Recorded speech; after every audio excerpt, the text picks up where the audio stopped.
के लिए जो है उत्तराखंड के धराली में उस जगह पे काम करते थे जहां का बादल फटने का वीडियो आप लोगों ने सोशल मीडिया पे खूब देखा और शेयर किया और आप लोगों ने अपलोड भी किया। अब उस बादल फटने से जो नुकसान हुआ है इस गांव को शायद आप कल्पना भी नहीं कर सकते हैं। इस गांव से 7 से 8 आदमी जो है अभी भी लापता है और उनके मिलने का कोई आसार नहीं है। पश्चिमी चंपारण से जो है 11 आदमी लापता है, लगभग 11 आदमी। मैं लापता इसलिए कह रहा हूँ कि सरकार का डेटा जो है अभी तक सार्वजनिक नहीं हुआ है, तो मैं लापता ही कह सकता हूँ। लेकिन जो मुझे इन लोगों से बातचीत हो रही है और जो उत्तराखंड में जो कुछ लोग हैं, जो ठेकेदार है, जो लोग बात बता रहे हैं, वो लोग कह रहे हैं कि 11 लोगों की मौत हो गई है और बिहार के लगभग 40 से 50 लोगों की मौत हुई है। लेकिन ये आधिकारिक आंकड़ा जो है अभी पुष्टि नहीं हुई है। सबसे ज्यादा नुकसान बिहार को हुआ है और बिहार में सबसे ज्यादा इस गांव को नुकसान हुआ है। कितना लोग जो है यहाँ से जो है वहाँ पे काम करते थे? यहाँ से तो बहुत आदमी काम 150 40-50 आदमी से ऊपर है। 40-50 आदमी से ऊपर।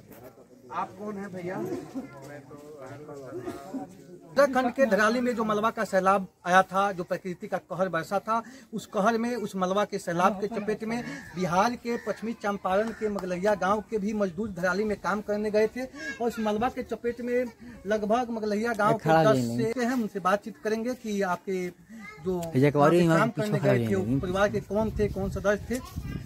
तो हम सबसे पहले मुखिया, जो घर के मुखिया है, प्रतिनिधि है, कोई नहीं आए हैं ना।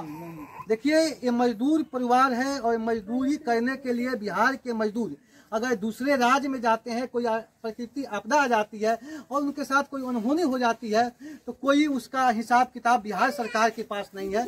जबकि वही कोई अधिकारी, बड़ा आदमी कहीं कुछ हो जाता है तो पूरा देश में, पूरा देश के मीडिया, पूरा देश के नेता पीछे खड़ा जाते हैं और दिखाते हैं। लोग मुआवजा की मांग करते हैं, लोग नौकरी की मांग करते हैं। लेकिन मगलैया गांव में लगभग 10 मजदूर धराली में, मलबा में तब्दील हो गए हैं, लेकिन अभी तक कोई यहाँ पर नहीं आया है। हम अपने ग्राम सभा 24 न्यूज के माध्यम से बिहार सरकार से मांग करता हूँ कि बिहार के जो मजदूर और विशेष करके मगलैया गाँव के जो मजदूर धराली में, मलबा में तब्दील हो गए हैं, उनको उत्तराखंड सरकार से इस चीज को मांग किया जाए कि वो डेट बदली दे।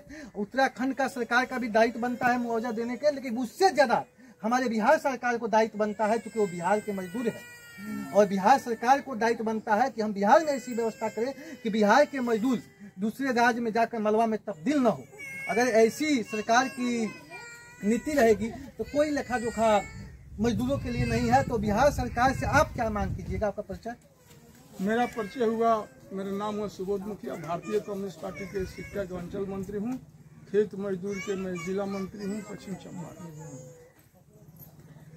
तो बिहार सरकार से आप क्या मांग कीजिएगा? देखिए, सबसे पहले मेरे गांव के परशुराम ठाकुर के जो लड़का है राकेश ठाकुर, राकेश ठाकुर जो गया था काम करने उत्तराखंड धराली में, तो वहाँ बादल गिरने से, पहाड़ फटने से उनकी जान चली गई है, सुनने में आया है। मैं मांग करूंगा वहाँ के मुख्यमंत्री धामी साहब, उत्तराखंड के मुख्यमंत्री से उनकी डेड बॉडी भिजवाया जाए। जो हमारे गांव ग्राम पंचायत सरगटिया मुगलैया में डेड बॉडी भेजा जाए कि पूरे गांव में मातम फैला हुआ है, उनका डेड बॉडी को हम लोग दाह संस्कार करें। साथ साथ मैं मांग करूंगा उस सरकार से कि श्रम कल्याण मंत्री हो, वहाँ के मुख्यमंत्री धामी साहब हो, सबों से मैं आग्रह और नमन करूंगा, कम से कम इस परिवार में डेड बॉडी जहाँ मिलता है, जो ग्राम मुगलैया पश्चिम चंपारण के रहने वाले जिनकी जान चली गई है, वो परिवार में एक नौकरी दें। यहाँ के 11 आदमी को जान चला गया है, नौकरी दी जाए सरकार के द्वारा। और साथ साथ 10 लाख रुपया वो परिवार के लिए तत्काल मुआवजा दी जाए और एक नौकरी दी जाए। मैं यही मांग करूंगा। और उसके साथ साथ बिहार के मुख्यमंत्री नीतीश बाबू से मैं मांग करूंगा कि डबल इंजन की सरकार है, बिहार के अंदर फैक्ट्री ज्यादा से ज्यादा लगाया जाए। जो हमारे यहाँ के मजदूर जो पलायन करने चला जाते हैं दूसरे राज्य में मजदूरी करने, मरने पर कोई पूछने वाले नहीं है। क्या प्रजातंत्र का यही नियम है? कोई अधिकारी और कर्मचारी किसी कारणवश आपदा में मरता है, उसके परिवार को पूरा गारंटी नौकरी मिलती है और मान लीजिए मनमाना उनकी मुआवजा मिलती है। यही प्रजातंत्र में कहीं सब बराबर है। अगर बराबर मैं तभी मानूंगा कि परिवार की एक नौकरी मिले, कम से कम 10 लाख रुपए मुआवजा मिले और जितने लोग गुजरे हैं मुगलैया का, सब परिवार में एक एक नौकरी मिले और 10 लाख रुपया मुआवजा मिले। और मुख्य रूप से यहाँ के पंचायत का जो मुखिया है आपदा में कुछ ही मदद करें और यहाँ के कलेक्टर आपदा में मदद करें और बिहार के मुख्यमंत्री आपदा में जितने लोगों के जान गए हैं इन लोगों को जांच करवा कर मुआवजा ये भी दें, सरकार दे। उत्तराखंड के धामी मुख्यमंत्री वो भी दें, दोनों मिलाकर 20 लाख मुआवजा दें और एक एक नौकरी दें बिहार सरकार और उत्तराखंड के मुख्यमंत्री। यही मेरा मांग है।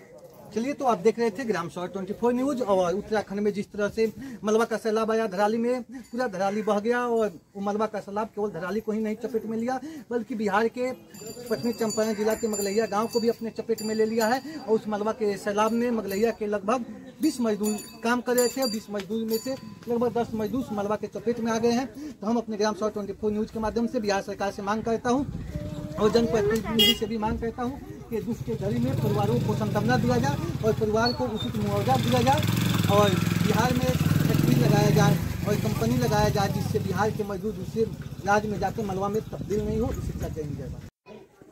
से जो है 3 लोग उत्तराखंड में शहीद हो गए।